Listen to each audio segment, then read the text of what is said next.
प्यारी सात संगत जी, राधा स्वामी जी। संगत जी के लिए बाबा जी ने खुशखबरी भेजी है।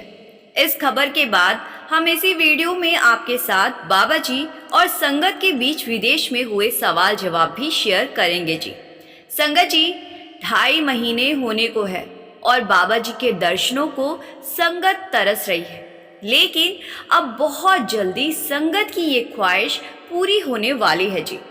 पूरी उम्मीद है कि अगले 1-2 दिन के अंदर बाबा जी विदेश से वापस इंडिया ब्यास में लौटने वाले हैं जी, क्योंकि अब इंडिया में भंडारे शुरू होने जा रहे हैं और सितंबर में लगातार 3 हफ्तों तक 3 भंडारे हैं। जैसा कि हम सब ने बीते महीनों में देखा ही है कि ब्यास में होने वाले भंडारों में बाबा जी ही सवाल जवाब कार्यक्रम करते हैं और ओपन कार दर्शन भी देते हैं। तो उम्मीद यही है कि सितंबर में बाबा जी इन तीनों भंडारों में एक एक प्रोग्राम खुद ही करेंगे जी। फिलहाल बाबा जी लंदन से रवाना हो चुके हैं और दुबई पहुंच चुके हैं जी। अब बाबा जी ब्यास किस दिन आते हैं ये बाबा जी की मौज है, लेकिन बेंगलोर में होने जा रहे इस शनिवार और रविवार के भंडारे पर बाबा जी के पहुंचने की पूरी उम्मीद है जी, क्योंकि बेंगलोर में नया सत्संग घर बनकर तैयार हो चुका है और वहीं पर इस बार भंडारा होने जा रहा है। संगत जी, हमारे पास बाबा जी और संगत के बीच विदेश में हुए कुछ सवाल जवाब आए हैं जी, जो हम आपके साथ शेयर करने जा रहे हैं। एक भाई ने बाबा जी से प्रश्न किया। इस भाई ने पूछा कि बाबा जी, आपकी कृपा से आज मेरे पास लंदन में अपना घर और कारोबार है। करीब 20 साल पहले जब मैं यहाँ आया था तब मेरे पास कुछ भी नहीं था। बाहर से देखने पर जिंदगी आज बहुत अच्छी लगती है, लेकिन फिर भी कभी कभी मन के अंदर एक अजीब सी कमी महसूस होती है। ऐसा क्यों होता है? क्या इसका कारण ये हो सकता है कि हमारा ध्यान मालिक से हट जाता है? बाबा जी ने फरमाते हुए समझाया कि बेटा, इंसान अक्सर खुशी और सुकून को बाहर की चीज़ों में ढूंढता रहता है। उसे लगता है कि पैसा बढ़ जाएगा, घर अच्छा हो जाएगा या दुनिया में नाम बन जाएगा तो मन को पूरी शांति मिल जाएगी। लेकिन ये चीज़ें हमें कुछ समय के लिए खुशी दे सकती है, हमेशा का सुकून नहीं। जब हमारा मन मालिक की याद से दूर होने लगता है तब बाहर सब कुछ होते हुए भी अंदर खालीपन महसूस हो सकता है। इसीलिए जब कभी मन परेशान हो या अंदर से कुछ अधूरा लगे तो हर चीज को बाहर बदलने की कोशिश मत करो। कुछ समय अपने लिए निकालो, शांत बैठो और सिमरन करो। बेटा, दुनिया से मिला सुख कुछ समय का हो सकता है, लेकिन मालिक की याद से मिली मन की शांति हमें अंदर से संभालती है। फिर आगे इसके बाद एक भाई ने बाबा जी से प्रश्न किया।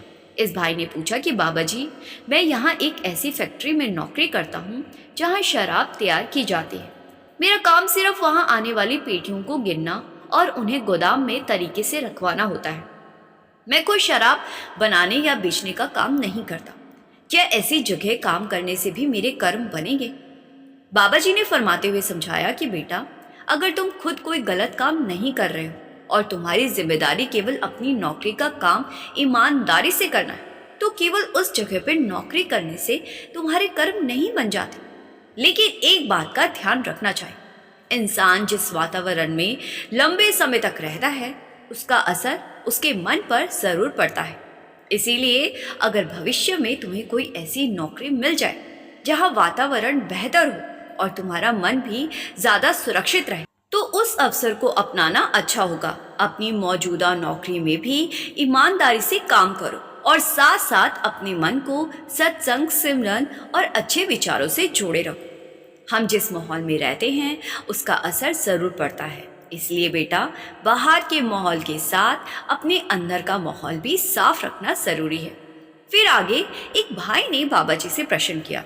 इस भाई ने पूछा कि बाबा जी, जब कोई प्रेमी पूरे विश्वास के साथ गुरु को याद करता है तो क्या गुरु को भी उस प्रेमी की याद आती है?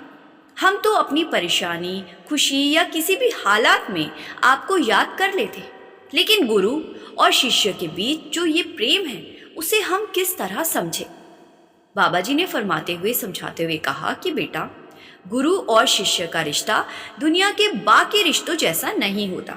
दुनिया के रिश्तों में मिलने जुलने के लिए पास होना ज़रूरी होता है, लेकिन गुरु से जुड़ने के लिए शरीर का पास होना ज़रूरी नहीं है। अगर कोई प्रेमी दूर बैठा है लेकिन उसका मन गुरु की याद में लगा हुआ है, वो सिमरन करता है और गुरु की बताई हुई बातों पर चलने की कोशिश करता है, तो वो गुरु से जुड़ा हुआ है।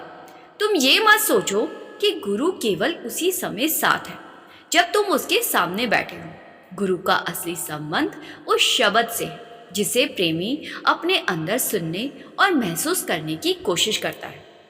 इसीलिए बेटा, जब भी गुरु को याद करो, पूरे भरोसे से करो। ये मत सोचो कि तुम्हारी आवाज़ कहीं दूर जा रही है और पता नहीं गुरु तक पहुंचेगी या नहीं। फिर आगे एक बहन ने बाबा जी से प्रश्न किया। इस बहन ने पूछा कि बाबा जी, हम अक्सर सोचते हैं कि गुरु के साथ रहने वाली संगत को तो आपका प्यार और साथ लगातार मिलता है, लेकिन जब आप अकेले होते हो और आसपास संगत नहीं होती, तब क्या आपको भी कभी उनकी कमी महसूस होती है? क्या गुरु भी अपने प्रेमियों को उसी तरह याद करता है जैसे प्रेमी गुरु को याद करते हैं? जब बाबा जी ये सुनकर मुस्कुराए और कहने लगे कि बेटा, जब मेरी संगत मेरे साथ है तो फिर अकेलापन कैसा?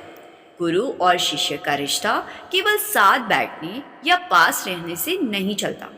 अगर कोई प्रेमी सच्चे मन से गुरु को याद करता है, भजन सिमरन करता है और नाम से जुड़ा रहता है, तो दूरी होने के बावजूद वो गुरु से दूर नहीं होता। असली दूरी तब आती है जब इंसान संसार की चीज़ों में इतना उलझ जाता है कि उसे गुरु की दी हुई राह और मालिक की याद ही भूल जाती है। इसीलिए बेटा, तुम कहीं भी रहो, अगर तुम्हारा मन नाम से जुड़ा हुआ है तो समझो गुरु तुम्हारे साथ है। गुरु तक पहुंचने के लिए दूरी तय नहीं करनी पड़ती, अपने मन को उसकी याद में लाना पड़ता है। फिर आगे एक बहन ने बाबा जी से प्रश्न किया। इस बहन ने पूछा कि बाबा जी, कई बार मन में बहुत इच्छा होती है कि भजन सिमरन करो, लेकिन शरीर अपनी परेशानी शुरू कर देता है। कभी दर्द रहता है, कभी शरीर थका हुआ होता है और कभी ज़्यादा देर बैठना संभव नहीं होता। ऐसी स्थिति में मन में ये डर आता है कि शायद मेरी भक्ति ठीक तरह से नहीं हो पा रही। क्या शरीर की कमज़ोरी हमारी भक्ति में कमी बन जाती है? बाबा जी ने बड़े ही प्यार से समझाते हुए फरमाया कि बेटा, भजन सिमरन शरीर को परेशान करने के लिए नहीं है। अगर किसी प्रेमी का शरीर ज़्यादा देर बैठने की इजाज़त नहीं देता तो उसे अपने शरीर से ज़बरदस्ती नहीं करनी चाहिए। जिस अवस्था में आराम से बैठ सकते हो, उसी में बैठकर मालिक को याद करो। भजन सिमरन में ये हिसाब नहीं लगाना चाहिए कि कोई कितने घंटे बैठा, कितनी देर आंखें बंद रखी या उसका शरीर किस तरह बैठा था।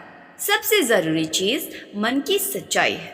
इसीलिए अपनी शारीरिक परेशानी को देखकर निराश मत होना, बैठने की अवस्था को बदल भी सकते हैं। फिर आगे एक बहन ने बाबा जी से प्रश्न किया। इस बहन ने पूछा कि बाबा जी, कई बार दिल में इतना दुख होता है कि किसी अपने से भी उसे कहने का मन नहीं करता।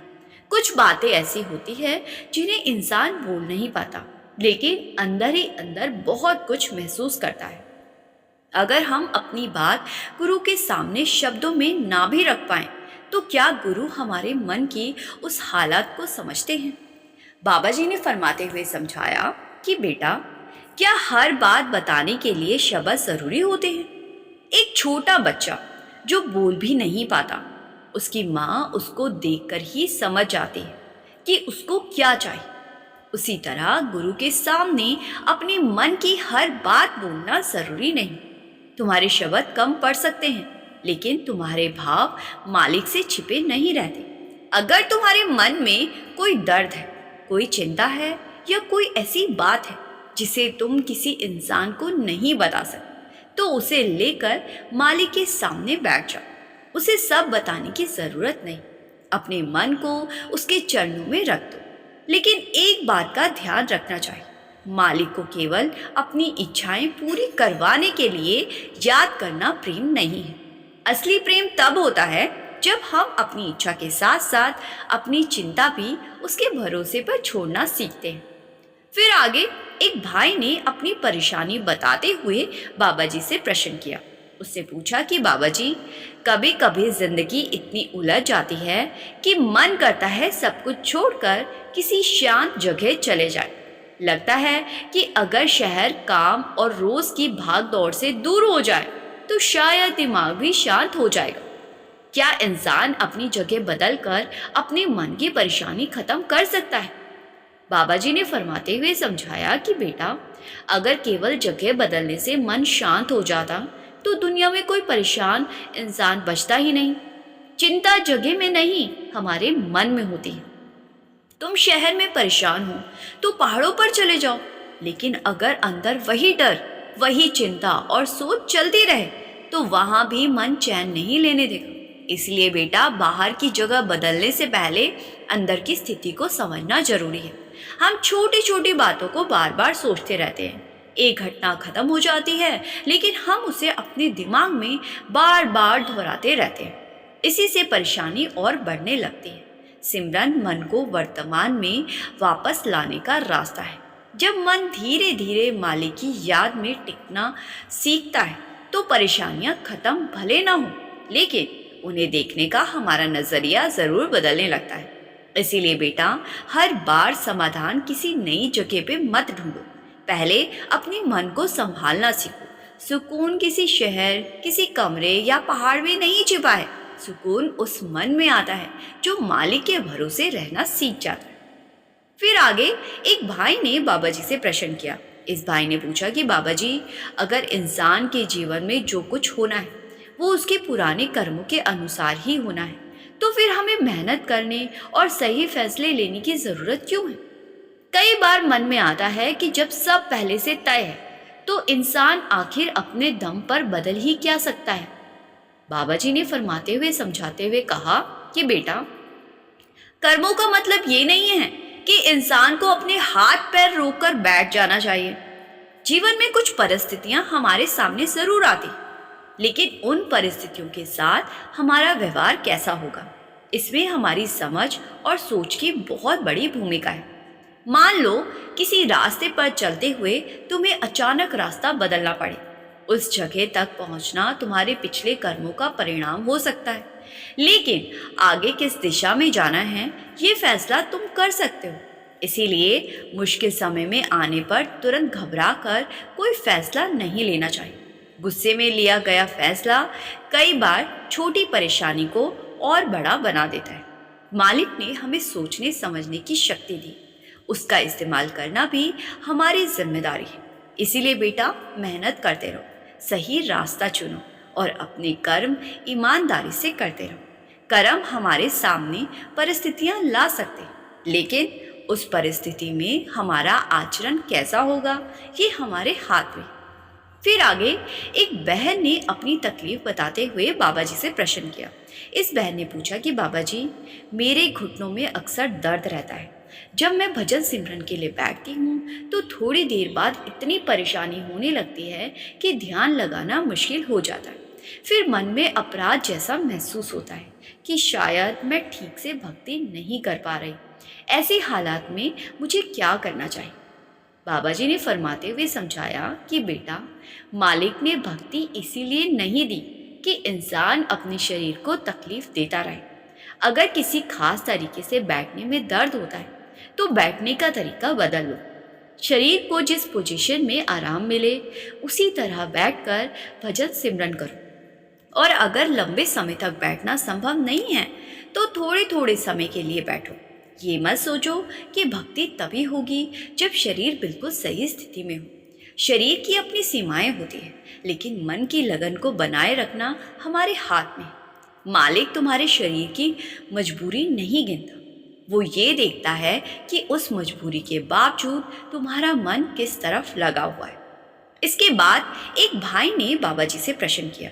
इस भाई ने पूछा कि बाबा जी, हम अक्सर सुनते हैं कि गुरु की कृपा से इंसान का जीवन बदल जाता है, लेकिन अगर किसी के जीवन में बहुत मुश्किल परिस्थितियां पहले से चली आ रही हो तो क्या गुरु की कृपा से वो सारी परेशानियां खत्म हो सकती है? क्या गुरु हमारे कर्मों को पूरी तरह बदल देते? बाबा जी ने बहुत ही सहजता से फरमाते हुए समझाया। बाबा जी फरमाते हैं कि बेटा, गुरु की कृपा को केवल इस रूप में मत देखो कि अब जीवन में कोई परेशानी आएगी ही नहीं। कई बार बाहर की परिस्थितियां वहीं रहती है, लेकिन उसे देखने का नजरिया बदल जाता है। पहले कोई छोटी बात भी हमें बहुत परेशान कर देती थी, लेकिन जब इंसान सत्संग और नाम से जुड़ता है तो धीरे धीरे उसमें सहन करने की शक्ति आ जाती है। उसे समझ आने लगती है कि हर परेशानी के पीछे केवल दुख नहीं, कोई सीख भी हो सकती है। गुरु हमें रास्ते से मुश्किलें हटाकर अलग रास्ता नहीं बना देता, रास्ता वही रहता है, लेकिन वो हमारे अंदर इतनी ताकत, इतनी शक्ति पैदा करते हैं कि मुश्किल रास्ते पर भी हम टूटे बिना आगे बढ़ सकते। फिर आगे एक भाई ने बाबा जी से अपनी परेशानी साझा करते हुए प्रश्न किया। इस भाई ने कहा कि बाबा जी, मुझे लंदन आए काफ़ी साल हो गए। यहाँ मेरा कोई अपना रिश्तेदार भी नहीं है। जब जिंदगी में कोई बड़ी मुश्किल आ जाती है तो बहुत अकेलापन महसूस होता है। समझ ही नहीं आता कि किसके सामने अपना दुख रखूं और किससे सलाह लूं। ऐसे समय में कभी कभी मन में ये सवाल भी आता है कि कहीं मेरी जिंदगी में इतनी परेशानियां इसलिए तो नहीं आ रही क्योंकि मैं भक्ति सही तरीके से नहीं कर रहा। जब कोई इंसान खुद को बिल्कुल अकेला महसूस करे तो उसे क्या करना चाहिए? बाबा जी ने फरमाते हुए समझाया कि बेटा, सबसे पहले ये समझो कि परेशानी आना इस बात का प्रमाण नहीं है कि तुम्हारी भक्ति गलत है। दुनिया में ऐसा कोई इंसान नहीं जिसके जीवन में कभी कठिन समय ना आया। जिसके पास बहुत पैसा है उसे भी परेशानी हो सकती, और जिसके पास कम है उसे भी दिक्कत आ सकती। भक्ति का मतलब ये नहीं कि अब जीवन में कोई दुख नहीं आएगा। भक्ति हमें ये ताकत देती है कि दुख आने पर हम बिखरे नहीं। जब तुम्हें लगे कि कोई अपना नहीं है, तब सबसे पहले मालिक को अपना समझो। अपने मन की बात उनके सामने रखो, सिमरन में बैठो और धीरे धीरे अपने अंदर भरोसा पैदा करो। हो सकता है उस समय तुम्हें तुरंत कोई समाधान दिखाई ना दे, लेकिन ये सोचकर हार मत मानो कि मैं बिल्कुल अकेला हूँ। जैसे अंधेरे रास्ते पर चलते समय अगर किसी भरोसेमंद व्यक्ति का हाथ हमारे हाथ में हो तो पूरा रास्ता दिखाई ना देने पर भी डर कम हो जाता है। उसी तरह मालिक पर भरोसा हमें मुश्किल समय में संभालता है। इसीलिए बेटा, परेशानी आने पर ये मत सोचो कि मालिक ने मुझे छोड़ दिया है। हो सकता है कि यही समय तुम्हारे अंदर उस भरोसे को मजबूत करने का हो जिसकी ज़रूरत तुम्हें आगे के जीवन में पड़ेगी। मुश्किल समय ये नहीं बताता कि मालिक हमारे साथ नहीं है। मुश्किल समय हमें एहसास कराता है कि हमारा असली सहारा कौन है। फिर आगे एक भाई ने बाबा जी से प्रश्न किया। इस भाई ने पूछा कि बाबा जी, अगर किसी इंसान बहुत करीबी इस दुनिया से चला जाए और वो उस समय उसके पास भी ना हो तो उस पछतावे से बाहर निकलना बहुत मुश्किल हो जाता। अगर किसी को अपने माता पिता या किसी करीबी के आखिरी समय में उनके साथ ना होने का दुख रह जाए तो वो अपने मन को कैसे समझाए? अब बाबा जी ने बड़े ही प्यार से फरमाते हुए समझाया, बहुत ही सहजता से समझाया कि बेटा, जो समय बीत चुका है उसे इंसान वापस नहीं ला सकता। हम अक्सर बीती हुई बात को ना बार बार सोचते हैं, काश उस समय वहाँ होता, काश मैंने उनसे एक बार और बात की होती, काश आखिरी बार उनका चेहरा देख पाता। लेकिन बेटा, इस तरह सोचते रहने से बीती हुई घटना नहीं बदलती। हाँ, बीती बातों को सोचने से हमारा वर्तमान समय जरूर दुखी होता रहता है। मृत्यु इस संसार की सच्चाई है। जिसने जन्म लिया है उसे एक ना एक दिन यहाँ से जाना ही है। किसी को पहले जाना है, किसी को बाद में। इसीलिए अपने मन को हमेशा उस घटना में अटकाकर मत रखो। अगर तुम्हें लगता है कि तुमने अपने प्रियजन के लिए जो करना चाहिए था वो नहीं कर पाए, तो अब उस प्रेम को किसी और रिश्ते में बांटो। घर में जो बुजुर्ग तुम्हारे साथ हैं उनकी इज्जत करो, उनकी ज़रूरतों का ध्यान रखो, उनके साथ प्रेम से रहो। फिर आगे एक भाई ने बाबा जी से प्रश्न किया। इस भाई ने कहा कि बाबा जी, मुझे लंदन आए कई साल हो चुके और मेरे माता पिता अभी भी भारत में रहते हैं। मैं चाहता हूँ कि उनके पास रहूँ, उनकी सेवा करूँ, लेकिन नौकरी और यहाँ की जिम्मेदारी के कारण हमेशा उनके साथ रह पाना संभव नहीं है। ऐसे में क्या दूर रहकर भी माता पिता की सेवा की जा सकती है? बाबा जी ने फरमाते हुए समझाया कि बेटा, सेवा का मतलब केवल ये नहीं है कि इंसान हर समय माता पिता के पास बैठा रहे। अगर परिस्थितियां तुम्हें उनसे दूर रखती है तो इसका मतलब ये नहीं है कि तुम्हारा प्रेम भी दूर हो गया है। आज के समय में फ़ोन के ज़रिए तुम उनसे बात कर सकते हो, उनका हालचाल पूछ सकते हो, उनकी ज़रूरत समझ सकते हो और उन्हें ये एहसास करा सकते हो कि तुम उनसे दूर होकर भी उनके बारे में सोचते हो। माता पिता को बच्चों से पैसे या बड़ी चीज़ों की ज़रूरत नहीं होती। बच्चे का कुछ मिनट प्यार से बात करना भी उनके लिए बड़ी ही खुशी बन जाता है।